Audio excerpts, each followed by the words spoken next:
What's stopping you? Are you too tired? Didn't get enough sleep? Don't have enough energy? Don't have enough time? Is that what's stopping you right now? Don't have enough money? Is that the thing?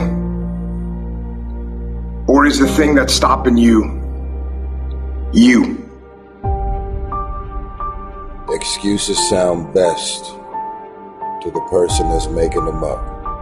Stop feeling sorry for yourself. Get off the pity potty.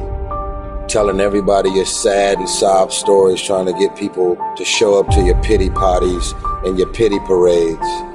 If you ever see me in a Rolls Royce, a 6 or 7 star hotel, living my life to the fullest, don't get jealous of me, because I worked my ass off to get it. Nobody handed me nothing.